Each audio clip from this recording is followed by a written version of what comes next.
Quando eu comecei a preparar esse esboço, eu me lembrei da minha infância e até mesmo parte da minha pré-adolescência. Eu gostava muito de programas de TV que mostravam cenas de lutas. Isso podia ser desenhos, filmes, e isto se refletiu na minha vida real. Inclusive, quando eu brincava de bonecos, eu ficava gesticulando como se eles estivessem lutando, sabe? E até mesmo montava uma história na minha mente e ficava gesticulando e imitando os golpes das lutas, eu mesmo. É claro que eu sempre ficava imitando os mocinhos, né? Aqueles do bem.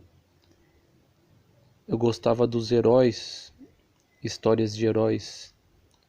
Eu não gostava de imitar os vilões, não. Aqueles do mal, sabe? Então, veja só como a própria televisão sempre retratou algo que acontece na vida real, uma batalha entre o bem e o mal.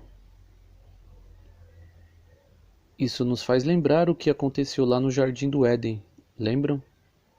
O próprio Criador colocou no meio do jardim uma árvore com o conhecimento do bem e do mal. Então, o mal ao qual eu estou me referindo é o pecado original, a desobediência, a imperfeição que herdamos de Adão e Eva. Inclusive o Messias citou essa maldade na oração do Pai Nosso. Vamos relembrar essa oração modelo?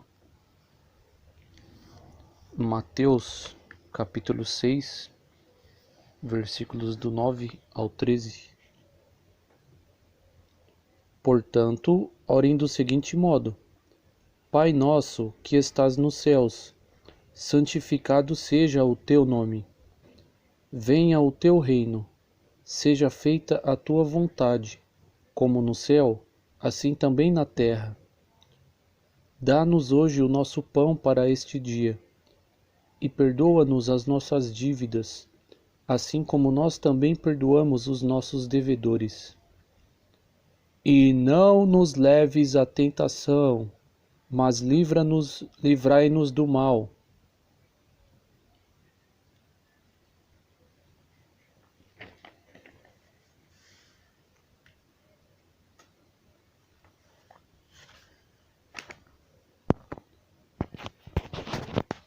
O que é que vem à sua mente quando você ouve a palavra tentação? Basicamente, tentação é uma vontade intensa que dá de desobedecer um mandamento, uma lei ou princípio do Criador.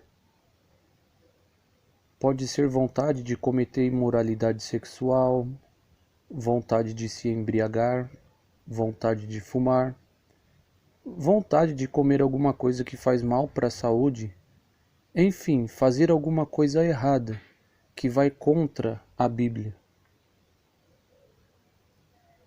Geralmente, quando nós ouvimos a palavra tentação, a primeira pessoa que vem à nossa mente é o diabo.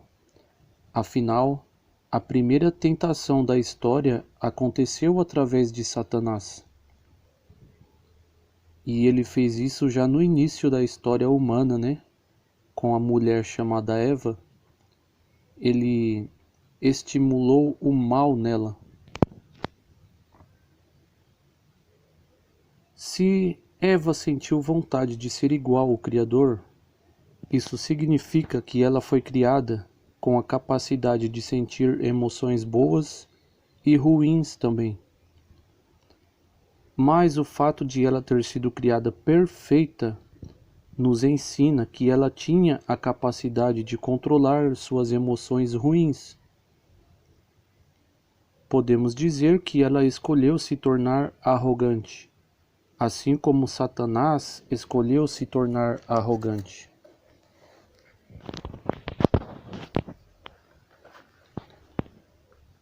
Mas a verdade é que o diabo não obriga ninguém a fazer maldade.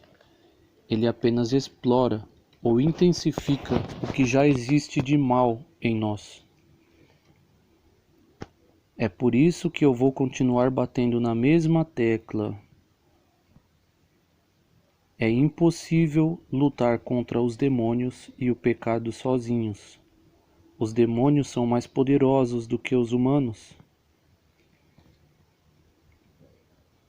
A própria Bíblia diz que nós somos maus por causa da imperfeição. É por isso que é bem mais fácil ceder às tentações e fazer o que é errado. O pecado sempre irá influenciar nossas ações e decisões. Somente com o apoio do Criador podemos ser transformados em pessoas boas. Somente quem possui o Ruach HaKodesh pode cultivar virtudes boas.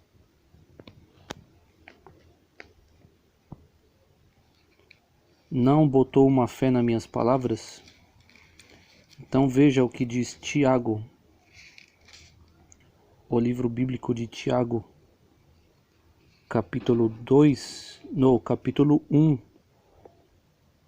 versículos do 12 ao 15. Diz assim: Feliz aquele que continua a perseverar em provação, porque ao ser aprovado receberá a coroa da vida, que Yahuwá prometeu aos que continuam a amá-lo. Quando estiverem sob provação, que ninguém diga: estou sendo provado por Elohim, pois com coisas más Elohim não pode ser provado, nem prova a ninguém. Mas cada um é provado ao ser atraído e seduzido pelo seu próprio desejo.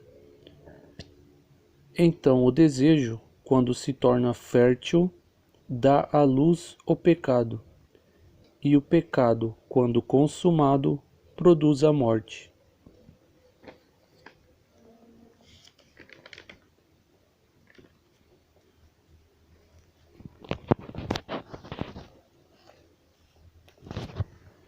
Depois de analisar esses versículos, podemos dizer que a tentação parte primeiramente de nós mesmos, dos nossos próprios desejos errados e natureza pecaminosa.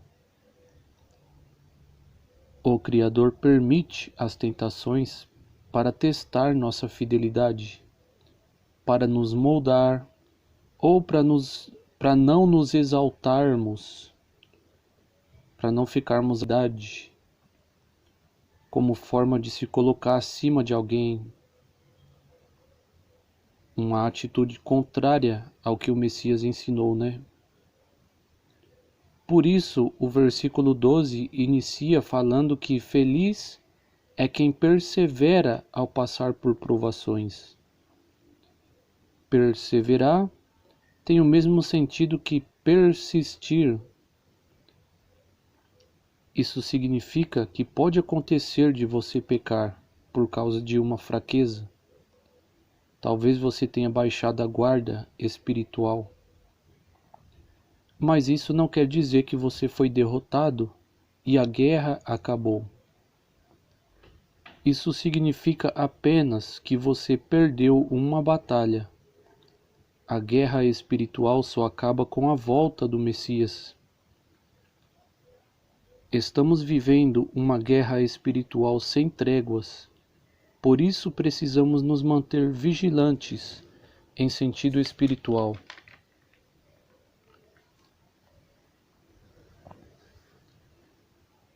Infelizmente, por causa da imperfeição, nós temos a tendência de culpar os outros pelas nossas recaídas no pecado. Ou a culpa é dos demônios, de Satanás, ou das pessoas que nos cercam.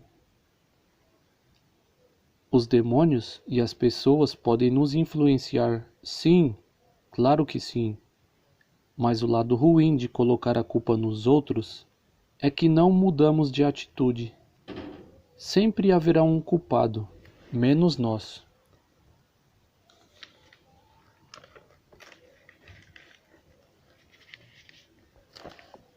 Satanás pode manipular as pessoas a nos perseguirem?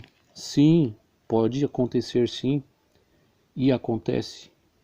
Mas quando focamos em nós mesmos, nos mantemos vigilantes, espiritualmente falando.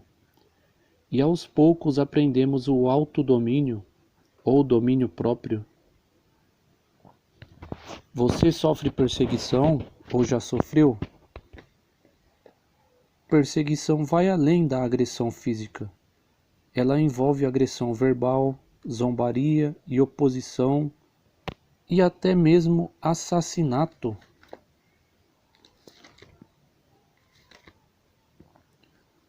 Olha só o que diz os versículos a seguir.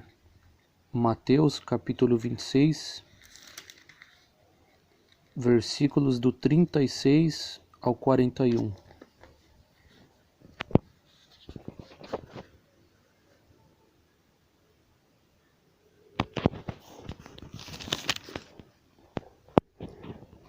E Arrucha chegou então com eles a um lugar chamado Getsêmani, e disse aos discípulos: Sentem-se aqui, enquanto eu vou ali para orar. E, levando consigo Pedro e os 2 filhos de Zebedeu, começou a ficar triste e muito aflito.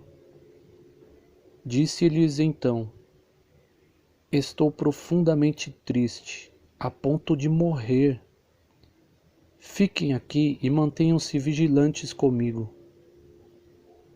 E, indo um pouco mais adiante, ele se prostrou com o rosto por terra e orou: Meu Pai, se for possível, deixa que este cálice se afaste de mim. Contudo, não como eu quero, mas como tu queres. Ele voltou aos discípulos e os encontrou dormindo e disse a Pedro: Vocês não conseguiram se manter vigilantes comigo nem mesmo por 1 hora? Mantenham-se vigilantes e orem continuamente para que não caiam em tentação. Naturalmente, o espírito está disposto, mas a carne é fraca.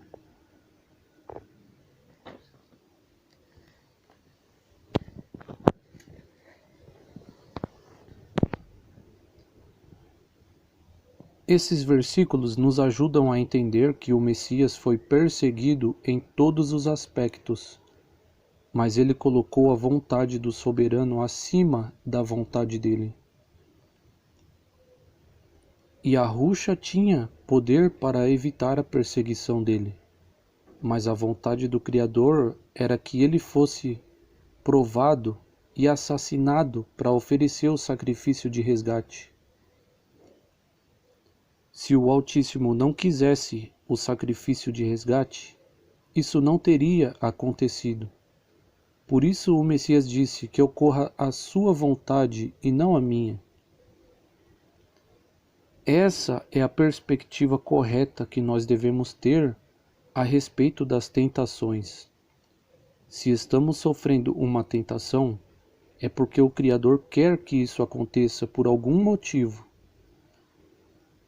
Isso não significa que nós vamos ser assassinados, assim como aconteceu com o Messias. Isso significa apenas que vamos sofrer tentações e perseguições até o final deste sistema atual. A questão aqui é: como você reagirá diante dessa situação? Isso é um fato e não podemos mudá-lo. E Arrucha nos amou primeiro. Entregou e sacrificou a própria vida para nos salvar do pecado e da morte. O que é que você está disposto a fazer para mostrar o seu amor por ele e pelo Criador, Yahuwah Tsevaot? Vamos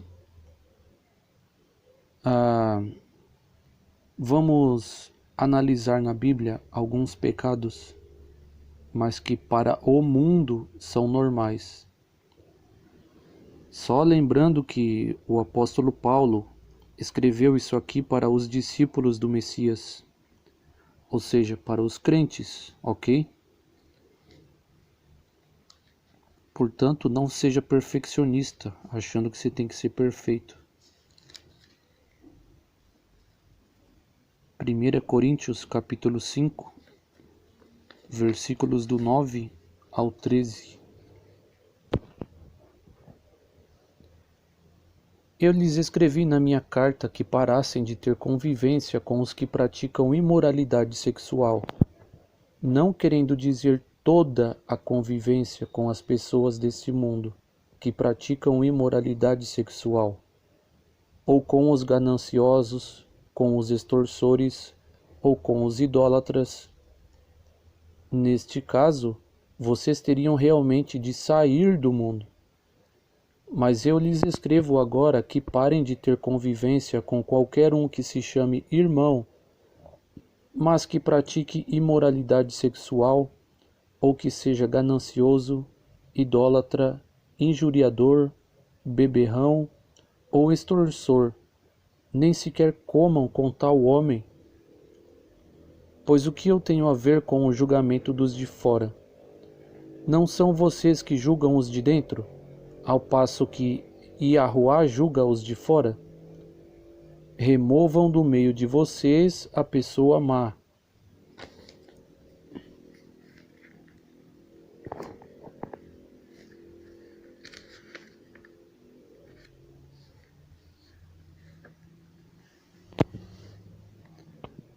Aqui o apóstolo Paulo chamou atenção para as pessoas com uma consciência cauterizada, mas crentes. A consciência dessas pessoas não as acusa mais. Elas pecam que nem sentem.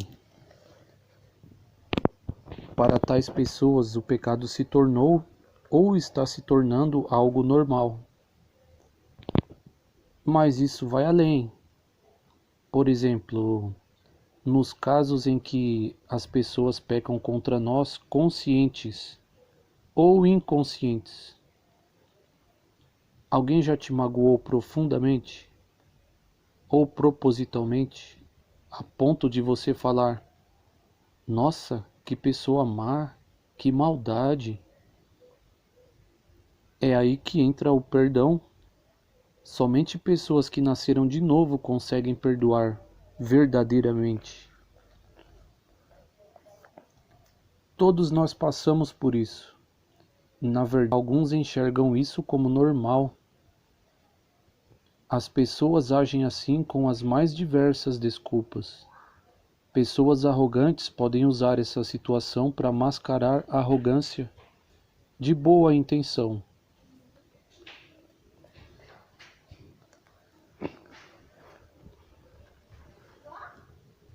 Por exemplo, pode ser que uma pessoa te provoque, te pirrace ou te humilhe com a desculpa de que é para te ensinar a ser mais paciente e amoroso. Mas lá no fundo, o que ela quer é que você massageie o ego dela, para ela se sentir superior. Isso pode acontecer também no caso de você ter magoado alguém sem querer, o que pode acontecer, e a pessoa aparentemente te perdoou. Mas lá no fundo, essa pessoa pode estar usando essa situação para se vingar de você. Como diz o ditado, quem vê cara não vê coração. Pessoas ignorantes, sabe aquelas pessoas chucras, meio violentas, podem usar essa situação porque não querem mudar sua personalidade animalesca. Uma desculpa para não mudar a personalidade, porque isso é muito difícil. Na verdade, isso é impossível, né, para o ser humano. Essa transformação é sobrenatural. Talvez seja por isso que a Bíblia é escrita meio que de forma de códigos, né? A Bíblia é escrita de uma forma meio que de códigos. Você tem que ter ela inteira na mente para entender um ponto de vista. Não adianta só ler um versículo isolado se a pessoa não tiver a direção, se a pessoa não tiver a direção do Espírito Santo, ela não vai entender. Não adianta insistir que não vai.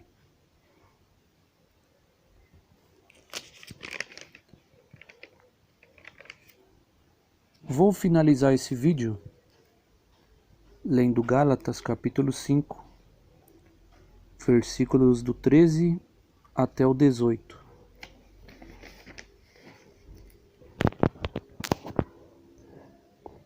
Vocês foram chamados à liberdade, irmãos. Somente não usam essa liberdade como uma oportunidade para buscar os desejos da carne. Ao contrário, por meio do amor, trabalhem como escravos uns para os outros. Pois a lei inteira se cumpre num só mandamento: ame o seu próximo como a si mesmo. Se vocês, porém, continuarem mordendo e devorando uns aos outros, cuidado para não serem destruídos uns pelos outros.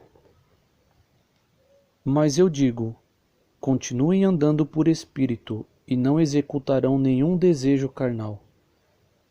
Pois a carne é contra o espírito no seu desejo, e o espírito contra a carne. Eles se opõem um ao outro, de modo que vocês não fazem as coisas que querem fazer.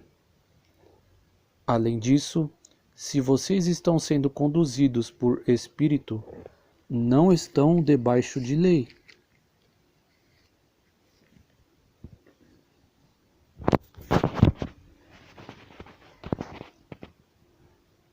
Pois é, isso pode não te agradar, mas eu preciso falar a verdade.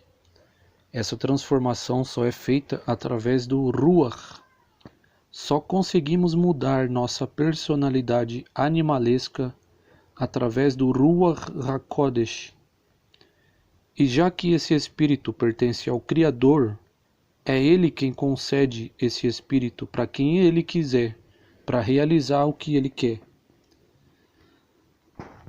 Podemos dizer que essas atitudes dessas pessoas são más sim, é uma maldade sim, porque além de a pessoa não mudar de atitude, ainda faz mal ao próximo.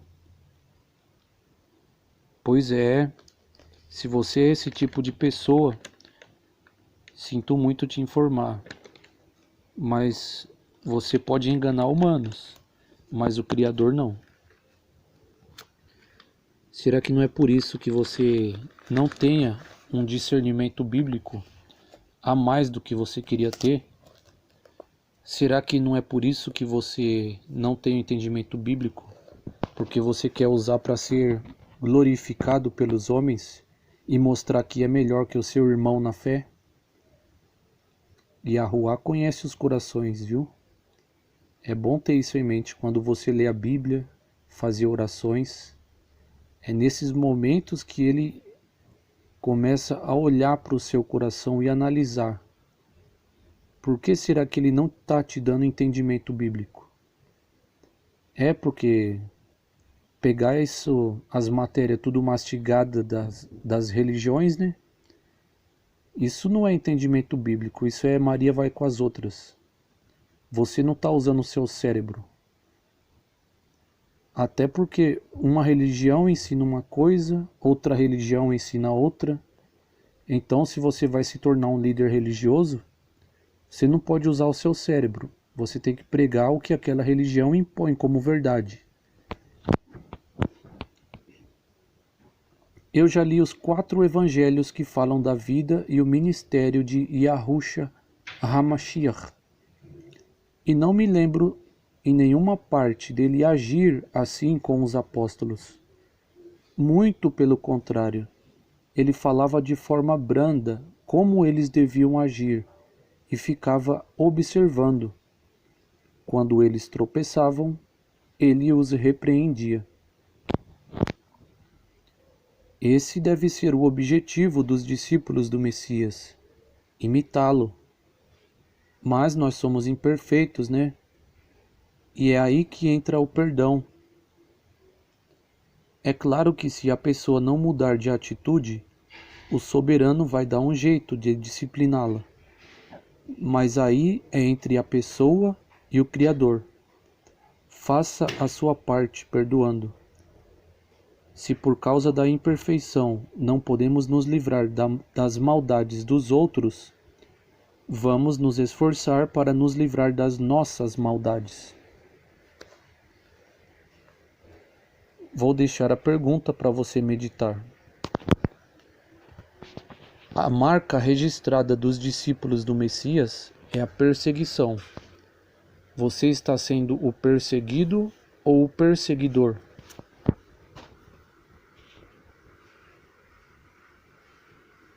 Você está causando o mal ou alguém está te causando o mal?